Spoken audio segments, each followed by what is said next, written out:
Terima kasih Anda masih bersama kami. Saya Sofi Syarif di Sapa Indonesia Malam. Saya sedang berbincang dengan AKBP Hari Purnomo, Wadirlantas Polda Metro Jaya, juga Pak Joko Setiowarno, pengamat transportasi. Pak Joko, tadi ada pertanyaan yang saya gantung ketika kita menjelang jeda. Kalau kemudian ada yang bilang bahwa justru ganjil genap ini kemungkinan bisa jadi salah satu faktor penambah penularan COVID-19, Anda setuju nggak Pak? Ya, gini, tinggal angkutan umumnya apa yang digunakan ya. Kalau KRL umpamanya, tapi itu kan dia sudah mengikuti protokol kesehatan. Transjakarta juga kemudian adanya JR Connection itu kan. Namun kalau angkot, nah itu yang mengkhawatirkan juga. Kalau ojek juga saya lihat meskipun katanya mengikuti protokol kesehatan, tapi kalau saya ke Jakarta saya lihat ya banyak juga nggak pakai perisai gitu ya. Nah ini jadi jenis angkutan yang digunakan apa? Tapi kalau katakanlah KRL, MRT, LRT itu mereka mengikuti aturan itu. Transjakarta juga. Gitu ya. Jadi menurut Anda apakah bisa bahwa transportasi umum ini justru jadi faktor penambah COVID-19 ketika ganjil genap diberlakukan? Selama ini yang menggunakan KRL nampaknya belum ada informasi itu ya. Oke. Tapi KRL ini kan kapasitasnya terbatas. Dia hanya maksimal 40% lah. Yang dulunya satu kereta 200, sekarang cuma sekitar 74 gitu ya. Jadi memang perlu tambahan lagi angkutan lainnya. Makanya kalau hari Senin itu kan mesti menambah armada. Ya, ada bis gratis dan sebagainya. Sekarang ini BPTJ juga sudah menambah bis-bis yang masuk kawasan-kawasan perumahan. Nah itu sebenarnya cukup bagus juga. Artinya di sini masyarakat tidak perlu membawa kendaraan pribadi, tapi yang penting bis-bis yang disediakan itu ada jaminan dari pemerintah, bisnya higienis, bisnya sehat, mengikuti aturan protokol kesehatan, itu aja.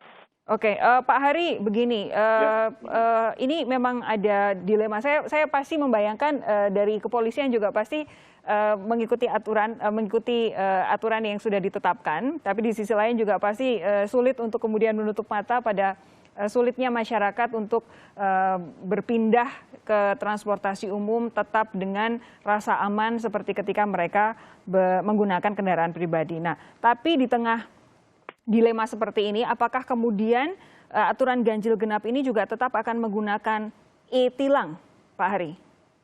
Ya, betul sekali Mbak. Jadi perlu saya informasikan kepada masyarakat bahwa aturan ganjil genap itu sesuai dengan peraturan Gubernur DKI nomor 88 tahun 2019 ada 25 ruas jalan. Nah, dari 25 ruas jalan, itu ada 13 ruas jalan dilengkapi dengan kamera etle. Kemudian 12 ruas jalan berikutnya itu belum dilengkapi kamera etle. Sehingga terhadap mereka pelanggar ganjil genap, maka akan kita lakukan penindakan tilang, baik itu secara manual maupun dengan kamera etle.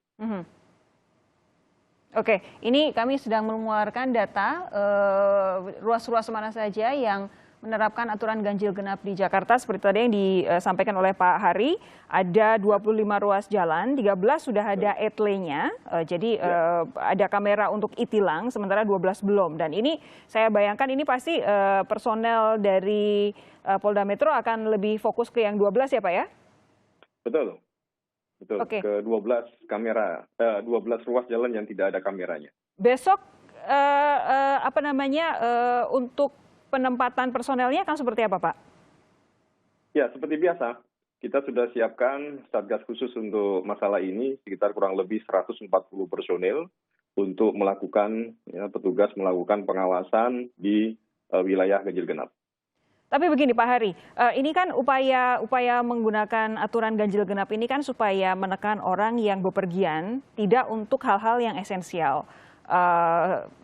Diharapkan masyarakat yang memang tidak perlu bekerja ya sudah di rumah saja. Apakah selama seminggu kemarin Anda dan teman-teman di Polda Metro Jaya sudah melihat bahwa memang penggunaan kendaraan pribadi di jalanan berkurang? Ya, betul sekali. Jadi ketika kita mensosialisasikan atau penerapan kemarin tanggal 3 hingga 1 pekan ke depan, itu volume kendaraan yang melewati di ruas jalan diterapkannya ganjil genap itu berkurang, kurang lebih sekitar 42%. Memang cukup efektif untuk menurunkan tingkat kepadatan atau kemacetan arus lalu lintas. Oke, lalu lintasnya ya, kita belum tahu bagaimana kemudian dengan tadi ada penambahan 3% di angkutan umum, tapi juga tidak tahu bagaimana di perkantoran. Pak Joko, begini, kalau kemudian ada anggapan bahwa ini tadi Pak Hari sudah menyampaikan, berkurang di jalanan 42%, itu angka yang cukup signifikan. Tapi kalau kemudian ada yang bilang bahwa ganjil genap ini justru menghambat pergerakan dan pekerjaan warga yang memang harus masuk karena tekanan kebutuhan kantornya, apa yang bisa Anda sampaikan? Ya, kalau sudah seperti ini, artinya harus menambah kapasitas angkutan umumnya. Tentunya angkutan umum yang disediakan adalah angkutan umum yang memenuhi standar kesehatan. Ini harus ditambahkan sekarang. Kalau kita mengandalkan KRL, nampaknya sudah maksimal lah saat ini ya. Terus sekarang, bis-bis ini kan sebenarnya tidak hanya milik BUMN, dari BPD juga bisa melibatkan swasta untuk mereka untuk melayani kawasan-kawasan perumahan di Bodetabek. Memang kelemahannya selama ini kan ketika membangun kawasan perumahan itu tidak disertai dengan fasilitas angkutan umum. Betul. Nah, akibatnya masyarakat ya semuanya selain dia beli rumah, dia harus mencicil kendaraan bermotor. Ini menjadi penyebabnya. Kalau seandainya itu memang dari dulunya sudah dari awal ada fasilitas angkutan umum, mungkin ada aturan ganjil genap atau mungkin nanti yang lebih maju lagi ada electoral pricing, itu nggak jadi masalah. Nah sekarang mumpung ini juga banyaklah perusahaan-perusahaan swasta ini kan bisnisnya menganggur ya, karena penumpangnya sedikit, itu bisa diajak bekerja sama untuk melayani masyarakat Bodetabek itu bekerja menggunakan angkutan umum, asalkan pemerintah menjamin bahwa angkutan umumnya itu dalam kondisi mengikuti protokol kesehatan. Ya. Karena tuntutan untuk selalu menjaga protokol kesehatan tidak bisa serta-merta diserahkan kepada para pekerja. Kantor perusahaan juga harus bertanggung jawab atas itu ya, Pak Joko ya? Ya, semua pihak. Ya, pemerintah kan dia tetap menjaga aturan yang sudah ada ya, tapi masyarakat pun juga harus mengikuti aturan yang sudah ada juga. Jadi tidak bisa ini memang satu pihak, semuanya ikut berperan serta. Kalau kita ingin tetap bermobilitas dengan sehat, ekonomi tetap berjalan, tapi dalam kondisi masyarakat juga jangan sampai tertular COVID.